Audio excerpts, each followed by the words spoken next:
Thanks for being here. Subscribe to Cheating Stories Best, so you don't miss new stories. The party where everything became clear to everyone. Tonight's finale won't make you sit around bored. Enjoy the show! Although I was not physically satisfied, I believed that Gabriella and I had crossed an emotional threshold.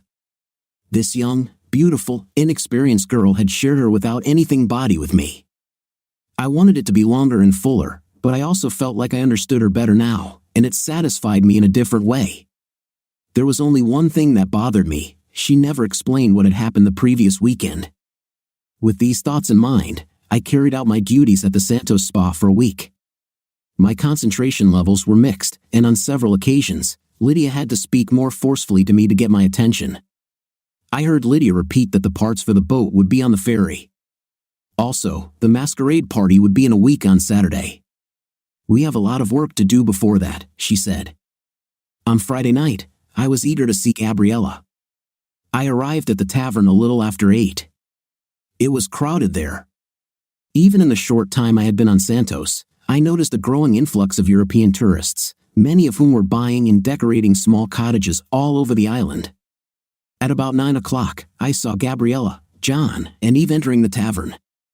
They sat down and settled in. I stood up to join them. It wasn't until I was at their table that Gabriella or one of them acknowledged me.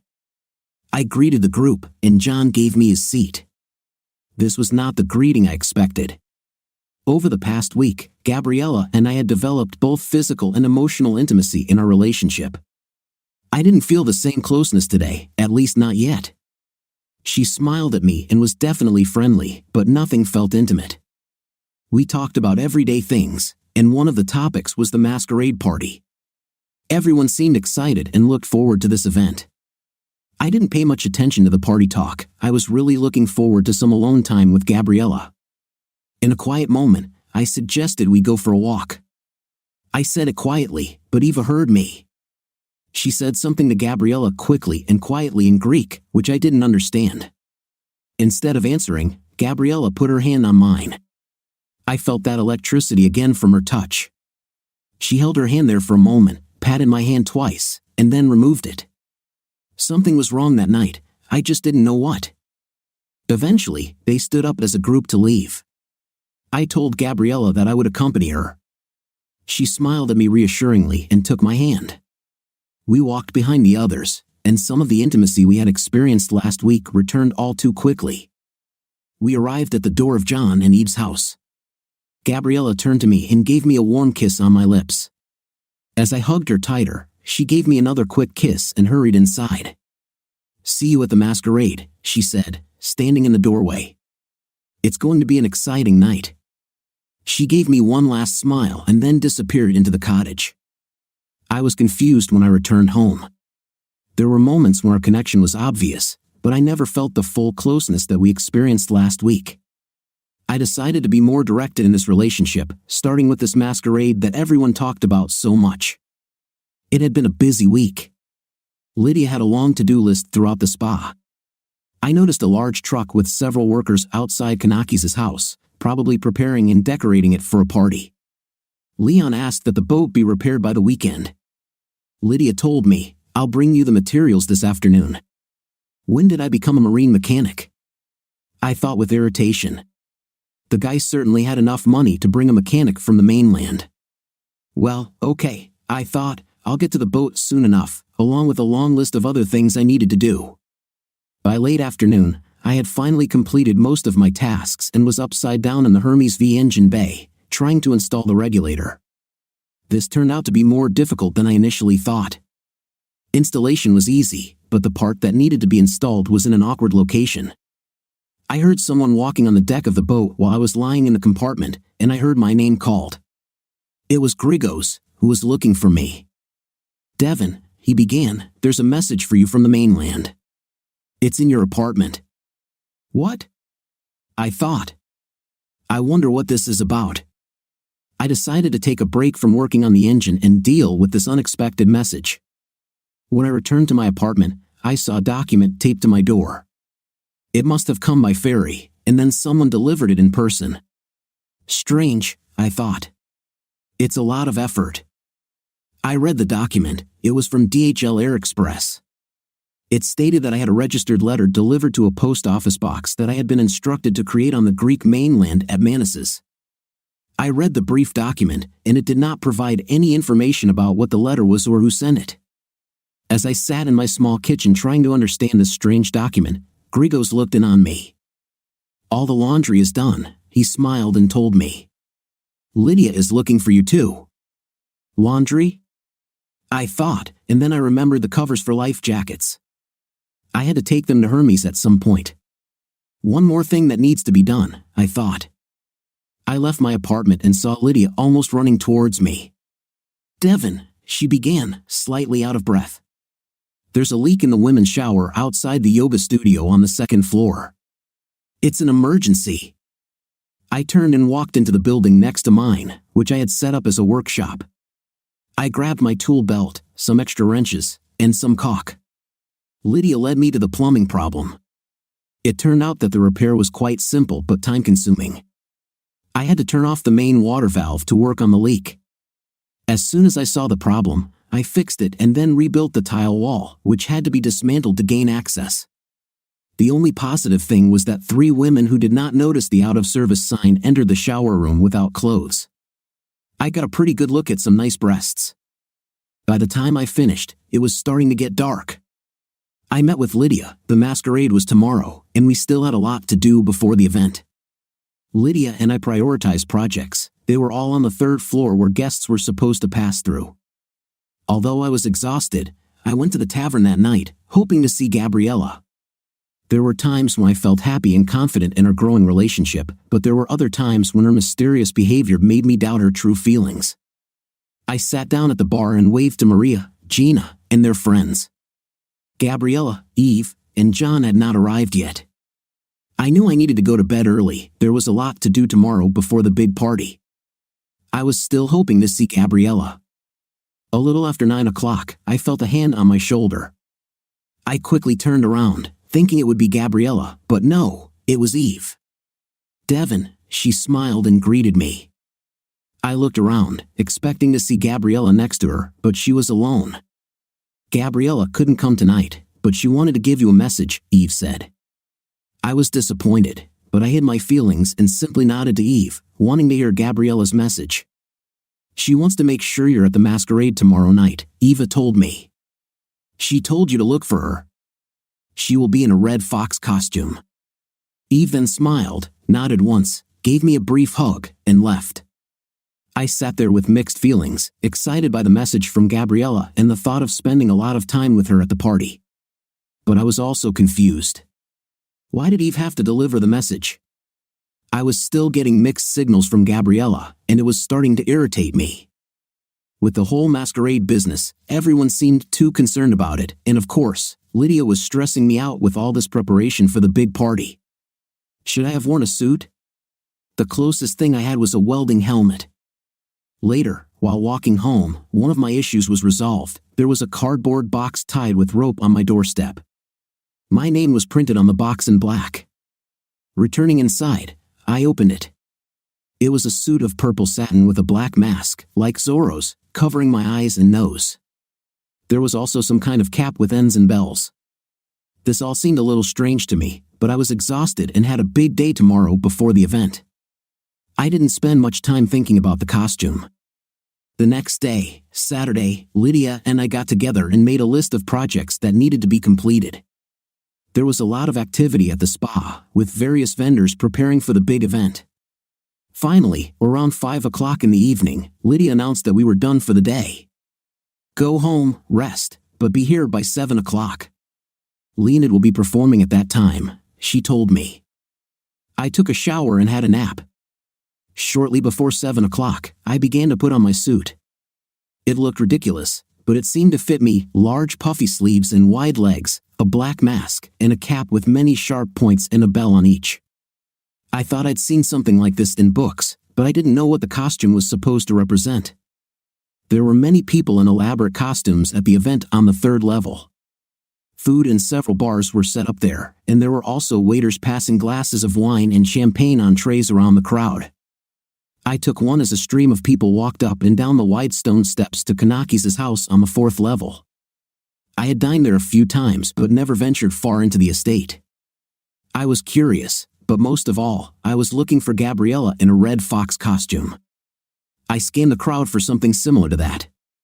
I also looked around the crowd to see her long dark hair when Kanaki's, dressed as a bright red devil, began his speech. "Good evening, everyone," he began. "Welcome to my home. I'm so glad to see so many friends and neighbors here for our annual event. I am your host, but I also take responsibility for more than just the duties of a host. Today, I am the custodian of this property." He spread his arms in a grand gesture. "It is not mine at the moment. I live here, but one day there will be other people in my place. I thank you all for the opportunity to be with such a number of people and to be your master tonight. It will be a night of excitement and mystery. Enjoy the masquerade." He spoke again with an open gesture of his hands, inviting the guests to experience the evening. Suddenly, the noise level seemed to increase. There was talk and laughter all around. Thirsty, I took another wine from the waiter. I stood among the crowd, scanning the figures for a petite woman in a fox costume. I saw a familiar long stream of dark hair. It should be her. But no, she was wearing some kind of green suit with a cape, not a red fox. Standing in the main hall, looking out over the crowd of masked guests, I was beginning to get frustrated. All I really wanted was to find Gabriella, and so far I had failed. I probably also drank too much, I told myself. I needed to slow down. Suddenly, I felt a tug behind the large, bloated sleeve of my ridiculous suit. I turned around, and there she was, beautiful in a reddish-orange tight suit, the same type of mask as mine but bright red, and finally, 2 pointed ears. She smiled at me, her mouth open. I couldn't resist. I kissed her lips to lips. "Oh, Devin," she smiled and told me, "I love your costume. You're a joke, how appropriate." I barely heard her, I was so engrossed just looking at her. I chuckled and nodded, then looked down at her suit. Like I said, it was tight. I realized she wasn't wearing a bra. I was trying to think of a way to be alone with her somewhere on the property. While I was thinking this over, she grabbed my hand. "Come on, Devin," she almost shouted to me over the noise of the costumed guests. We walked to an area where a 70s rock band was playing, people were dancing, and that was what Gabriella wanted to do too. They played 3 fast songs and then a slow one. During the slow dance, we were pressed against each other. "Let's get a drink," she whispered in my ear, and we found one of the many bars. "Try this." The bartenders gave us wide-mouthed glasses, almost like cans. I felt the alcohol was cold and thought it was white wine. I took a big, greedy sip and immediately started coughing. Gabriella and the bartenders started laughing. "What is this?" I asked. It was similar to wine but with a much stronger taste, almost like turpentine. Gabriella explained that it was a Greek drink called retsina. It is wine fortified with pine resin and is popular throughout the Greek islands. After a while, I started to like it. Its coolness was refreshing, and the more I drank, the less harsh it seemed. But I started to get a little drunk. I had drunk 2 or 3 glasses of wine before meeting Gabriella, and now I was drinking retsina. I had to be careful. We walked among the people at the party, Gabriella holding my hand tightly. Finally, I saw a dark corner behind the dance floor and stage. I began to maneuver Gabriella in that direction. When we got to the dance floor, she insisted on dancing. My moves on the dance floor, never good, were now getting worse due to my alcohol consumption. I probably looked ridiculous, staggering around in that stupid costume. Eventually, a slow song began. I pressed her closer to me, and the friction intensified. I whispered to her that we needed to find a place to be alone. "Where?" she asked. "Follow me," I told her. Unfortunately, we passed by a retsina bar, and the bartender, with Gabriella's encouragement, poured us another cold glass of this strong drink. Finally, we left the bar and walked in the shade to the secluded area I had noticed earlier.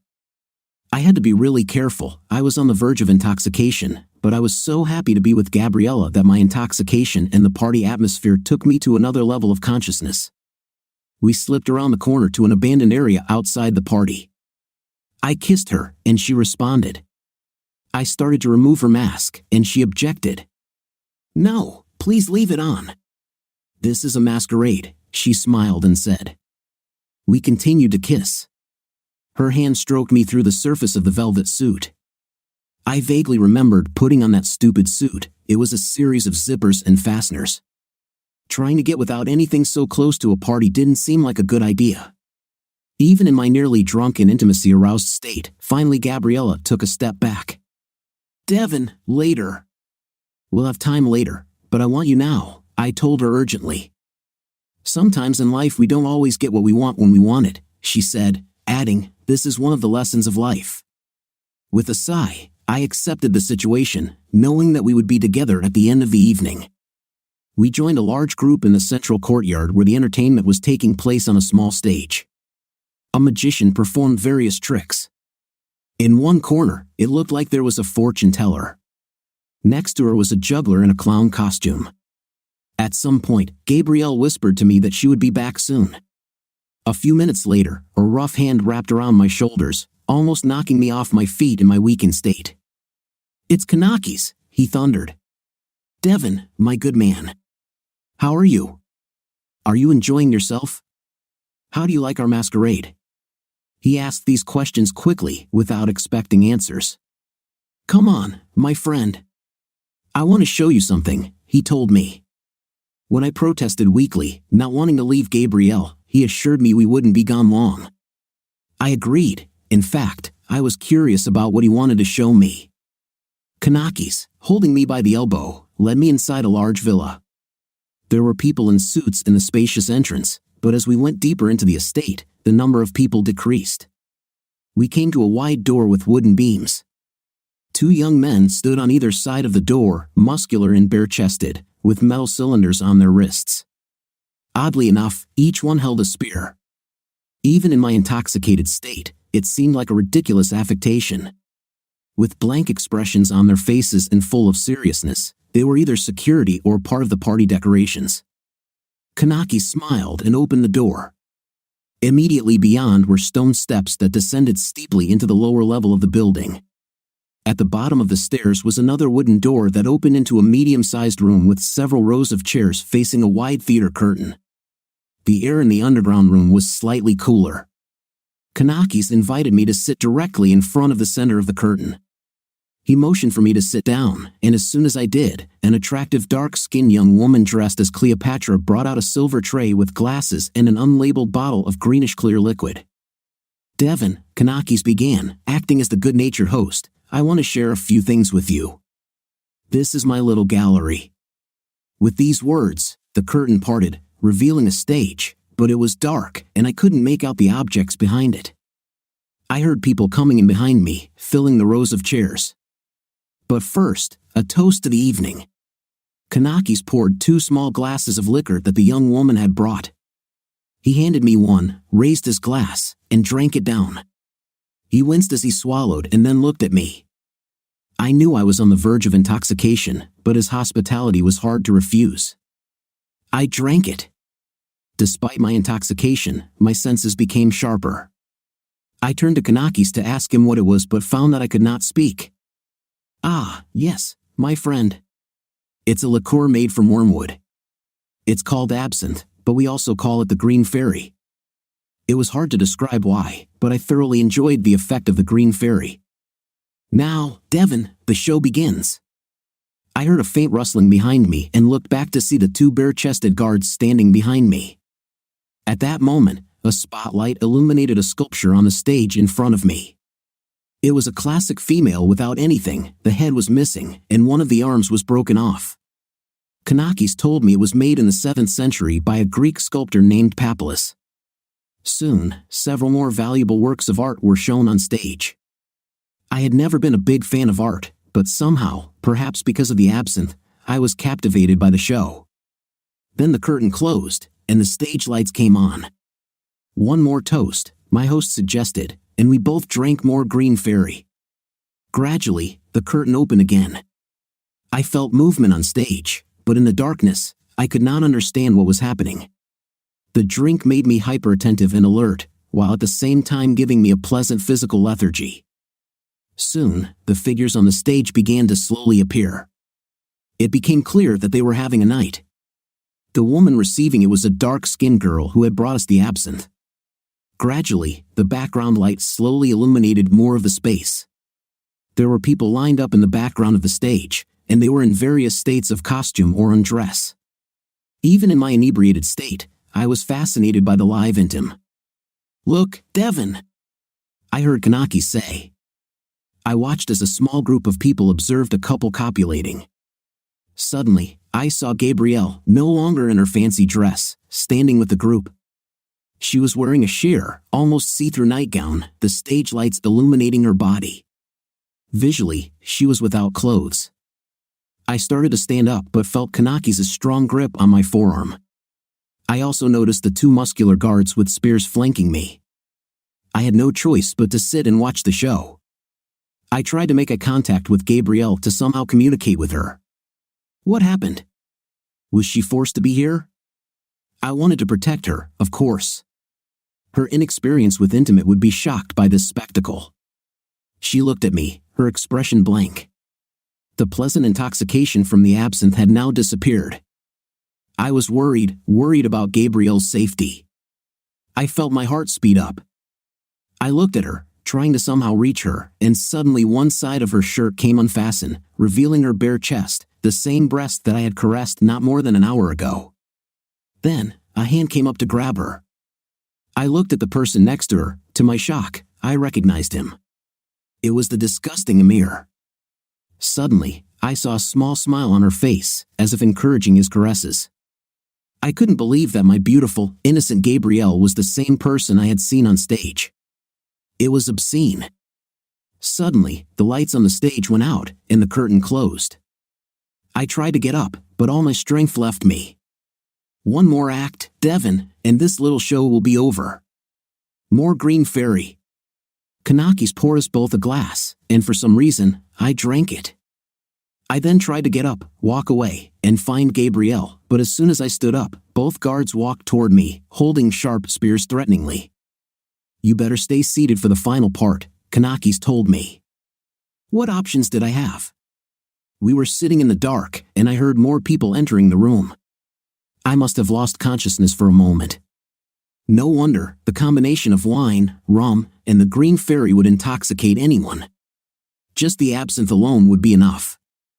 I was brought to my senses by a friendly slap on the back from Kanaki's. "Devin," he began in his usual magnanimous tone, "pay attention, you don't want to miss the final act." I opened my eyes and saw the same dark curtains slowly opening. At first, I saw only shadows, but gradually the strategic lights began to illuminate the stage. Then I saw her. Gabrielle was no more than a dozen feet in front of me. At first, I saw only her face, illuminated and looking at me without emotion. She continued to look at me while night was happening around her. Her face was emotionless. There were none of the emotions we had shared less than an hour ago. Why did this happen? What was going on? This whole scene must have required some unusual planning, and how were they able to convince Gabrielle to participate in such an act? My drunken brain couldn't find a single logical thought to understand what I was seeing. The lights then dimmed, and the curtain closed. For a moment, I sat in complete incomprehension. My world, as I knew it, changed dramatically. "Another drink?" Devin suggested. Kanaki's, my friendly host. I don't know why, but I accepted his offer. Perhaps if I prolonged my intoxication, the pain of what I saw would be temporarily numbed. I sat in a semi-conscious state, wondering what would happen next. Suddenly, the curtain opened, and the light illuminated the entire stage. The participants were sitting there on chairs. And now it is time to meet the participants of today's performance. Kanaki stood up and addressed me and the others behind me. Through the fog in my head, I heard Kanaki's introducing each of the players in this ridiculous performance. At first, there were two bodyguards without anything torsos. I turned my head left and right to make sure I was no longer a prisoner. Then there was Isis, a dark-skinned woman. Her partner was a smiling guy named Marcelo.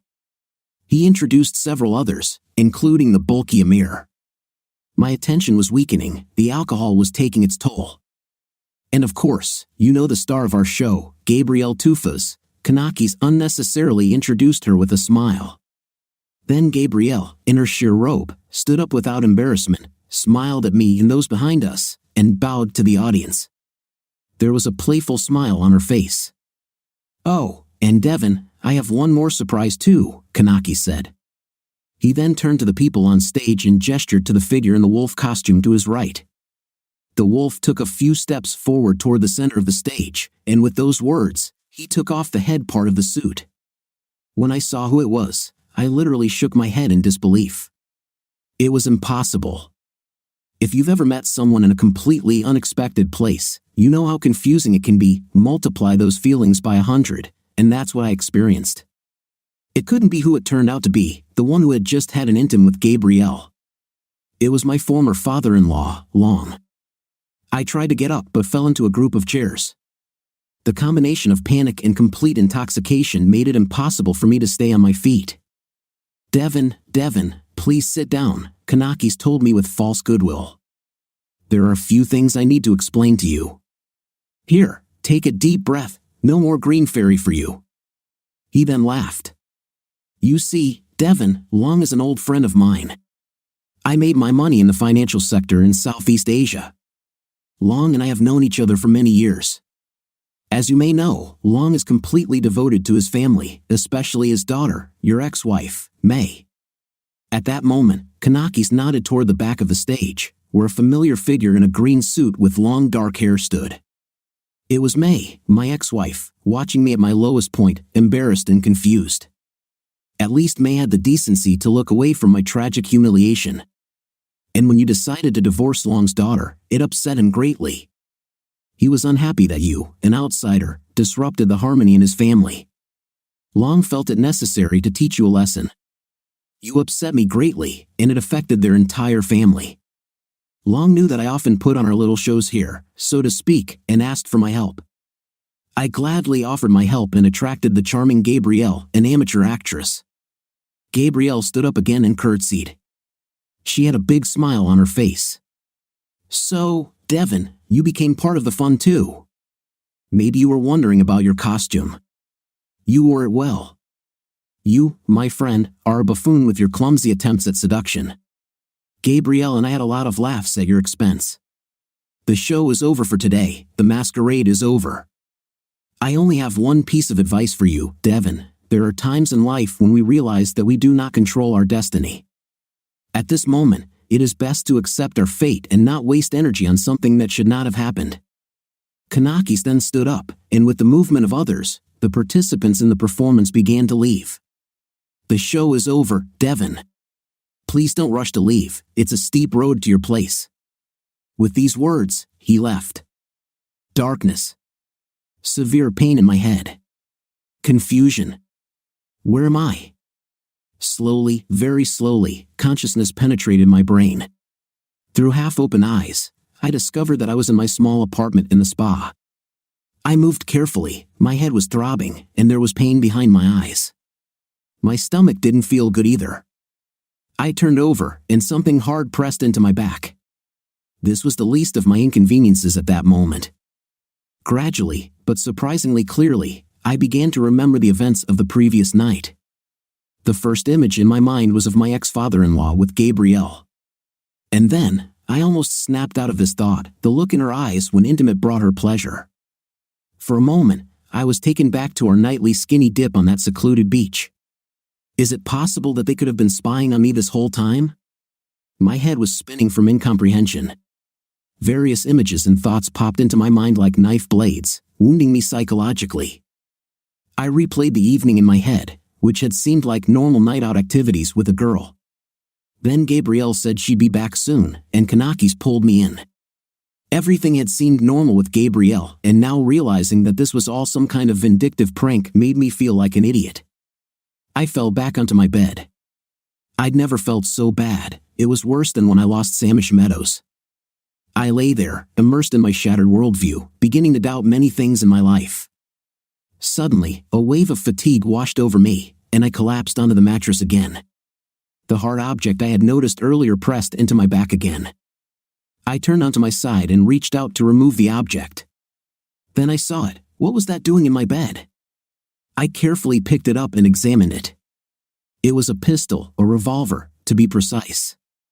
I knew enough about firearms to understand this. I could see that it was loaded, but how did it get here? Or perhaps a better question, why was it here? I lay on the bed in my ridiculous jester costume, thinking about the turn my life had taken. Then I looked at the gun. It would be a quick and easy solution to get rid of the pain and humiliation. Then I remembered dinner with Kanaki shortly after my arrival in Santo. I recalled his story about how he got lost at sea, and I remembered what he told me. This is probably not verbatim, but close enough. I realized at that moment that I was not afraid of death. I thought that at some point in life, death becomes preferable to life itself. I thought about my life, all my grand plans, my failed marriage to the woman I really loved, my failure in business, and then my new love with Gabrielle. Obviously, this was some kind of crazy mass prank, and I was a fool. I looked at the gun and lay there for a while, thinking. Was death preferable to life for me? It would be painless and would save so much suffering. In the midst of these thoughts, I heard a noise outside that froze me. Something was wrong in my foggy brain, but it took a few minutes to figure out what it was. The noise I heard was the sound of a boat being launched, and just from the sound, I knew it was a Hermes V.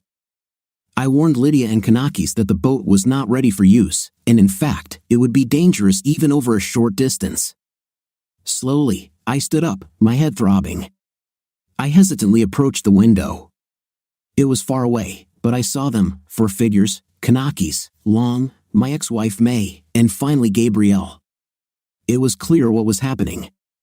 Long probably didn't want to wait for the ferry. After he achieved his final revenge at my expense, he returned to reality.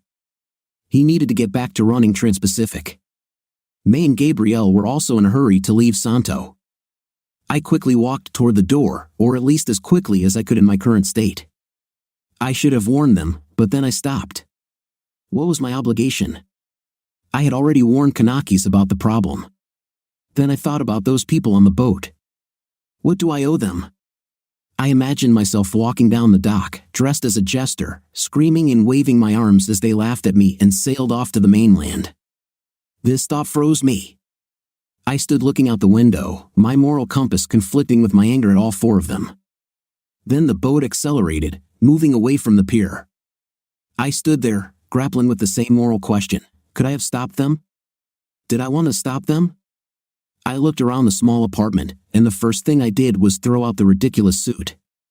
Maybe I was still a fool, but at least I wasn't dressed like that anymore. I looked at the bed, and there was the gun, pointing at me. I went to the bed, opened the drum, and poured out the bullets. Then I opened the door and threw the gun into the water. I heard a splash. I had a thought. I remembered that I had seen a case with binoculars in a nearby workshop. I stumbled towards it and found the binoculars in an old brown leather case. I went outside to a high place with a small view of the sea. I stared at the water. At first, I didn't see anything. It was possible that Hermes V could reach the mainland without problems, but in reality, this was unlikely. I was about to go back and rummage through my things for some aspirin when I saw it. This would not have been visible without binoculars, but there it was, a little puff of black smoke, and maybe I saw a flash of flame. My instincts took over, suppressing other emotions.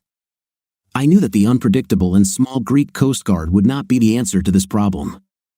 I remembered another disturbing thing. There were no life jackets on the boat, they were in the laundry room.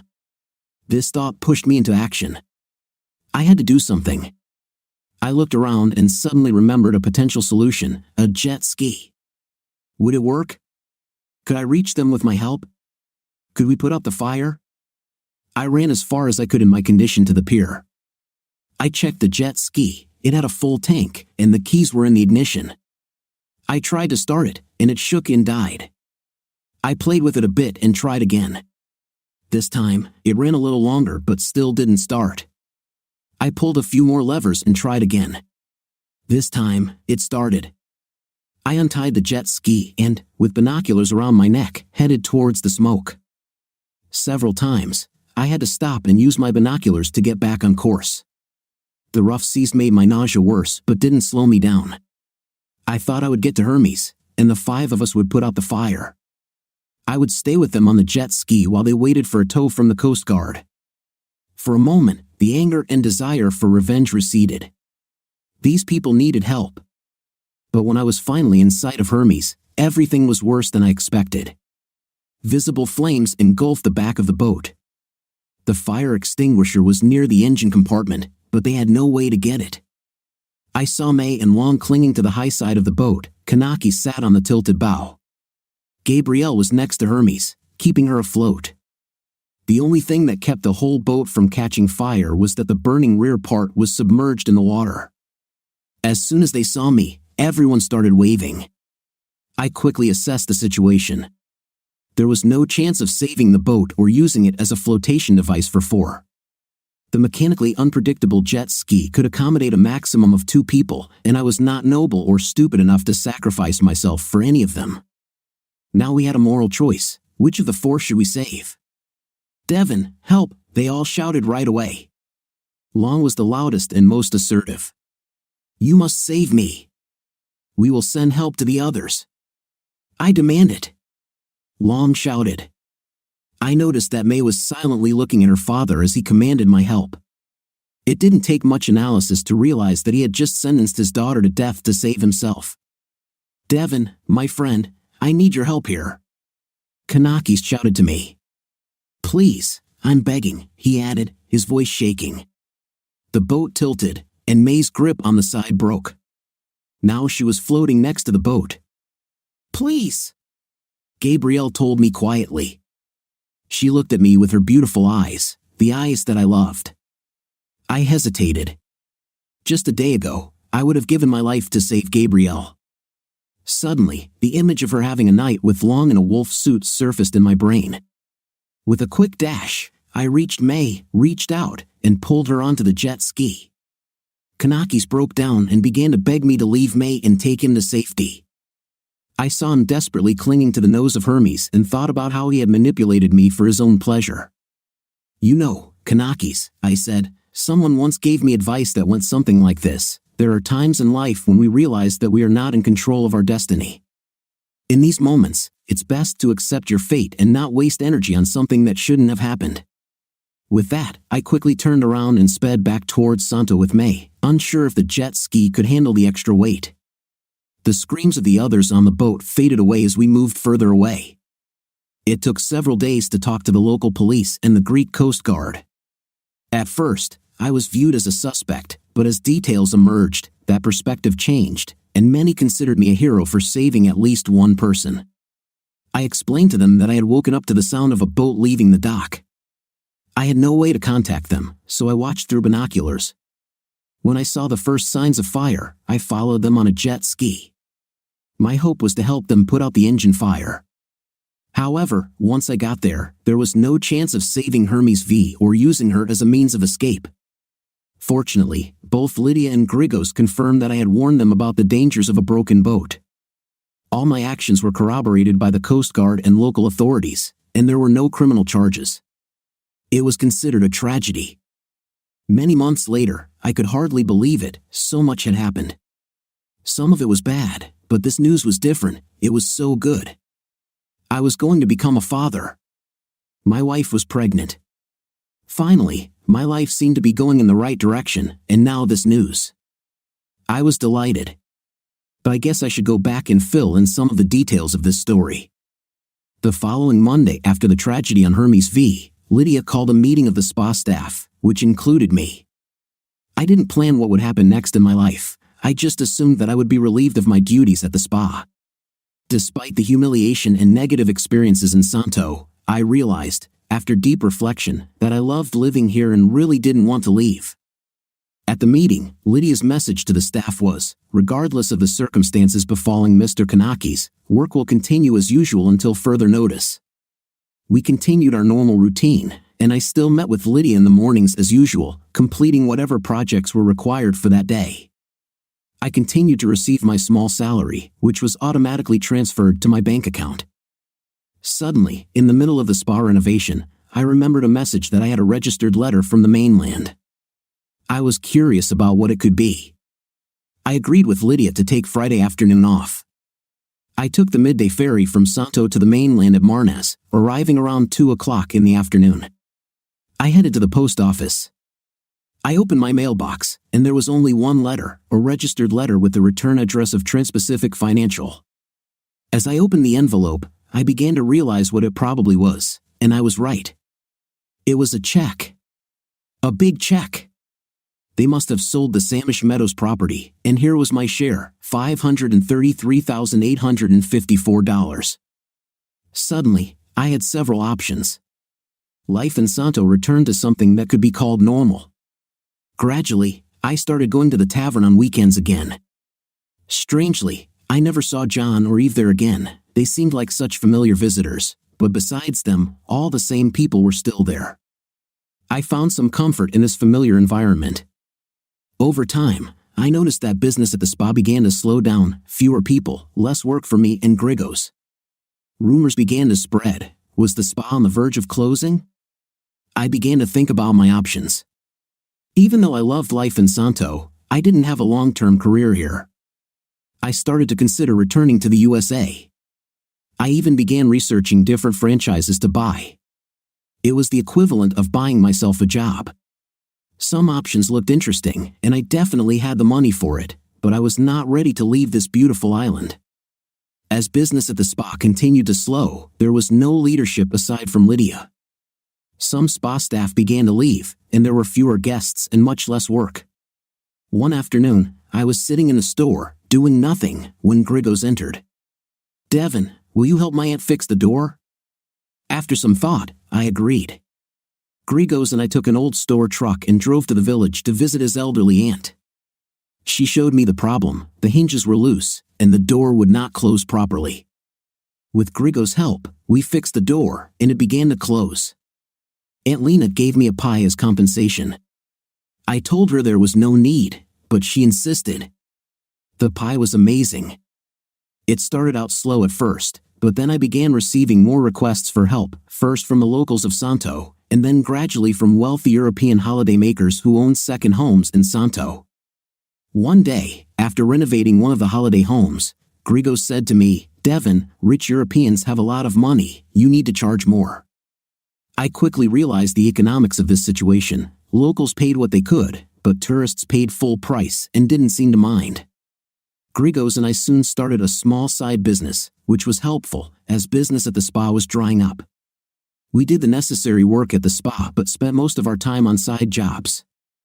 I met with Lydia one morning, and she told me that the spa was closing and she was moving back to Athens by the end of the week. "Does this mean I need to move out of my apartment?" I asked. "I don't know," Lydia answered. "Probably not right away." By this time, Grigos and I were making more money from our side business than we were from the spa. I had, at least temporarily, a place to live and money in my account. The next day, I received notification of another registered letter in my mailbox in Marnes. That same day, I took the ferry to the mainland. When I got there, it was another letter from Trans-Pacific. I half expected some kind of demand to return their original check, but this time it was another check for me. With so many European tourists buying holiday homes in Santo, I thought the spa would sell for millions. I noticed that the auction was scheduled for next Saturday at noon, and there was an address listed in Marnes. I guess I'd need to start figuring out what to do and getting ready to move. On Friday evening, I went to a tavern. I sat down with a group of locals, and the conversation turned to the topic of the spa auction. "The auction is tomorrow at City Hall at 12 o'clock, one of the men said. "No," I said. "It's on the mainland." "No, it's at City Hall," the man shook his head from side to side. "My wife's cousin's husband works there." "It's in the city." I thought, as I walked home, that the information in the local newspaper must be wrong or that something had changed, typical Greek confusion. I decided to go into town tomorrow and check out the auction. The next day, in the square, I expected a huge crowd of auction participants, but instead, there was only a small group of people wandering around in one corner of the square. Most people were probably on the mainland. When I looked into the auction information, I saw that the property was divided into lots. Villa Kanakis was the main site, and the spa area was listed as a possibility for a hotel or restaurant. Several other small plots of land were also included. Then I saw it. My small apartment was described as a multi-use site. This was getting interesting. First, Kanakis' property was sold. This was the main prize. Several representatives fought for it, and it went for almost 5 million euros. Next was the spa section, which was much larger and included many guest rooms. It sold for just over 8 million euros. After this, most of the participants left. When it came to my apartment, the bidding started at 250,000 euros. There were several participants, but when the price reached 300,000 euros, only I and one other person, some European, remained. I won at 380,000 euros, which included the store, its contents, and an old pickup truck. I was delighted. I became the owner of property in Santo. By that time, the remaining few plots were almost empty of people. I almost left, but then I studied the map. Is it possible? I checked the zoning. It was classified as commercial. The initial bid for this plot was 200,000 euros. Nobody raised the price. Commercial land was not as valuable as residential land. I offered 205,000 euros. No one else bid. I now own a second piece of land. All of this, I had to believe, happened because the auction information was mixed up due to typical bureaucratic incompetence. I calculated that the land was adjacent to the same secret cove that I had discovered. Yes, the same bay where Gabrielle and I swam without clothes. The thought was like a knife wound. I tried to block this memory. I wondered if it would be possible to change the zoning of the land from commercial to residential. I had just finished building my fourth and final beach cottage, which I named Côte d'Azur. It took a lot of work, luck, and insight to get to this point. I remember that after the auction, the following week, I went straight to the local office to inquire about changing the zoning to residential for the bayfront land. I was told no. I tried twice more, but the local magistrate was adamant. After the third try, I was quite frustrated. On my way back to the apartment, I ran into Grigos. He sensed my mood. "Boss," that's what he called me now. "Why do you look so sad?" he asked. I explained to him my frustrations with the zoning. Grigos, a kind and funny man but certainly not a Rhodes Scholar, looked at me, absorbing my words. "Don't worry, boss," he told me. "I can help." I simply nodded, not believing that the situation would change. 3 days later, Grigos knocked on my door. "Boss, I need 1,000 euros, he told me. "Loan?" I asked him. No, for zoning." He seemed slightly annoyed at my lack of understanding. I had an old metal box with money under my bed. I gave Grigos the 1,000 euros, though I had no confidence that anything would change. We continued to do renovations, mainly for wealthy European holidaymakers, and I almost forgot about the money I had given Grigos. The following Monday, Grigos came running up to me with a huge smile on his face, waving a document in his hand. Boss! The zoning has changed," he joyfully told me, handing over the document. It was hard to make out, but I understood what he was saying. Somehow, Grigos managed to change the zoning to residential. With a little work, this area could be turned into 4 lots, costing a ton of money. My life, which was already changing in a positive direction, became even better. "How did you manage to do this?" I asked Grigos, still not believing that my simple friend pulled it off. "My uncle's neighbor, his daughter is married to a magistrate. The car needed to be fixed," he told me. I absorbed this information. It was easy to conclude that all it took was the right bribe at the right time. Grigos did it. "Thank you," I simply told him. This fourth and final cottage by the bay was the best. I learned and improved with every build. Now there were 4 separate cottages on the shore of a small, almost pirate-like bay. I sold my first cottage too cheaply to an elderly Italian woman. She appreciated it and lived in Santo all year round. She vowed never to leave. For the second one, I raised the price significantly, but it also sold immediately. I thought it would be worth asking for even more. It was bought by 2 American male millionaires from the technology industry. The third was purchased by an elderly German industrialist and his much younger wife, who spent several months at a time in Santo. I asked for much more for this cottage, and I got what I wanted. The last cottage was the best, and I was planning on moving there with my growing family. However, I received interest from someone who hinted during our email correspondence that money was not an issue for the deal. I set what seemed to me an absurdly high price, and he still insisted on meeting. He and his wife wanted to meet this Saturday. I decided to at least meet with the potential buyer and consider my options. For the price we talked about, I could live very comfortably in retirement. When they first approached, I didn't recognize her. She held his hand as they walked toward me. Her hair was different, and she was wearing sunglasses. But then I heard her voice. There was no doubt it was Gabrielle. I hadn't heard any news of her since the Hermes accident, other than that she survived. I can't say I never thought about her, but over time, many of those thoughts faded away. I studied her husband, who was 10 years older than her, about 40 and good-looking. He made his money the old-fashioned way. He inherited it. His father invested in low-cost residential real estate. In other words, he was a slumlord. My husband extended his hand in greeting.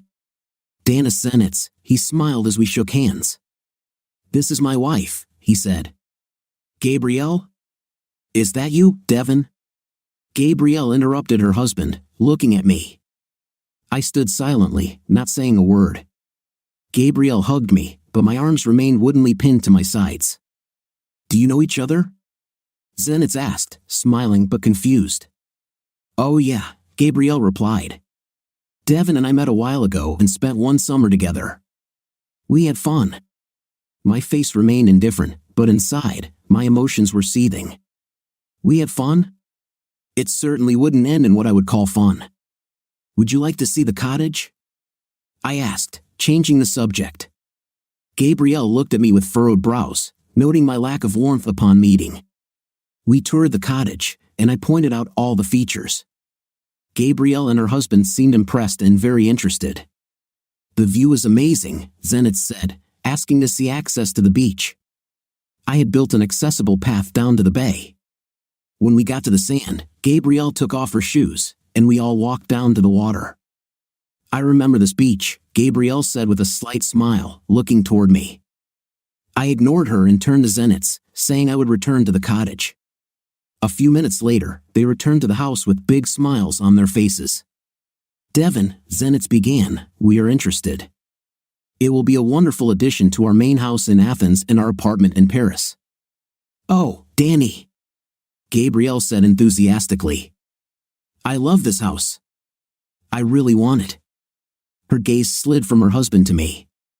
She was charming, there was no doubt about it, but I knew the real person underneath the pretty exterior. I knew she couldn't be trusted and wondered how long Zenitz would last. "We are staying on the south coast tonight," Zenitz said. "I can contact my lawyer later today and offer you terms tomorrow. Why don't we meet here at noon?" I nodded. Before they left, Gabrielle tried to hug me again, but I barely returned her embrace. As they walked down the path, I heard her shouting in delight about the cottage and the beauty of the beach. That evening, my wife and I had a long discussion about our home, our finances, our unborn child, and the life we wanted to live together. By the end of the evening, I had made my final decision. The next day, I was at the Bay House early, installing hardware on the kitchen cabinets. I was almost done when I heard their voices coming up the path to the house. They entered the cottage, Zenitz carrying a briefcase and Gabrielle holding a bottle of champagne. Both looked very pleased. Zenitz shook my hand, and Gabrielle tried to hug me again. Same reaction as before. Gabrielle immediately began to speak. "We can put a white sofa here and paint this wall light green." She listed all the improvements she planned. "As you can see," Zenitz said, opening his briefcase and taking out documents, "here is the agreed price and instructions for transferring money from my bank. If you or your representative provide bank details." "I have decided not to sell," I interrupted, maintaining an impassive expression on my face and ignoring Gabrielle. There was silence for a moment, confusion as if they had misunderstood what I had said. "I don't understand," said Zenitz. "Yesterday we had an agreement in principle. I don't quite understand what happened. Mr. Zenitz, I never agreed to sell the property, I began. After deep thought and discussion with my wife, we have decided to move here and raise our family. Danny, Gabrielle said capriciously, do something. I want this house on the beach. Devin, I'm willing to raise the price. Let's be reasonable, said Zenitz, starting to get angry. Sorry, I replied coldly, the property is no longer for sale. But I want this house. Gabrielle screamed, clearly accustomed to getting everything her own way. I turned to her. She was beautiful, no doubt, but the version of her I saw now was becoming less and less attractive. You know, Gabrielle, I said, I was told something once, and I have to rephrase it, but it went something like this. Sometimes in life, we don't always get what we want. That's one of life's greatest lessons. She stared at me, and I wasn't sure if she remembered saying that to me, but it seemed to me that she did. Suddenly, she turned away. Let's go, she ordered. Zenitz quietly collected his papers, nodded briefly to me, and followed Gabrielle down the path. I shouted after them, you forgot your champagne. I thought I heard someone quietly say, leave it alone, and then a much louder female voice shouted, go to hell. I couldn't help but smile. I later realized that after that encounter, the demons of my experience with Gabrielle began to disappear completely. It certainly helped that my life was pretty good. I would soon become a father. We would live in a beautiful cottage on the beach that I built. I had enough money and a small business that provided for us in good style, and of course, I had my wife, Maria. After my initial covert rejection of Maria that night in the tavern, I felt bad at first. Maria, Gina, and some other locals ignored me. In an attempt to apologize, I made a habit of buying their group drinks. Gradually, their attitude towards me began to change. The events surrounding Kanaki's humiliation of me began to leak out. For some time, I did not visit the tavern at all. Eventually, I returned one evening, and Gina, with whom I worked at the spa, invited me to sit with them. Looking up from my secluded spot at the bar, Maria and I started communicating. At first, I described Maria as attractive but a little ordinary. But the more I got to know her, the more the warmth of her personality made her more attractive to me. We started seeing each other more often and eventually got married. This is perhaps another story for another time. Immediately after Kanaki's, my ex-father-in-law and Gabrielle enjoyed humiliating me. I had serious mental outbursts and couldn't sleep at night, constantly questioning my own worth. It was never as bad as that first morning with the gun, but there were difficult moments. This pain is now gone. Time passed, and Maria and I lived in our beautiful house by the bay. We have 2 wonderful daughters, and Maria is now pregnant with our 3rd child. Grigos and his wife moved into my old apartment. I charge a minimum rent, and he and Maria's brother, Nick, run a construction company. This is probably the end of this story, but there is one last thing that I keep thinking about. I still remember Kanaki saying that there are times in life when we are no longer in control of our destiny. I agree with that, but there are also times when we are in control. What do you think of the climactic ending to this story? In my opinion, these 2 parts were some of the best parts that came before and that I enjoyed the most. What's your impression of it? Write in the comments. Until new videos.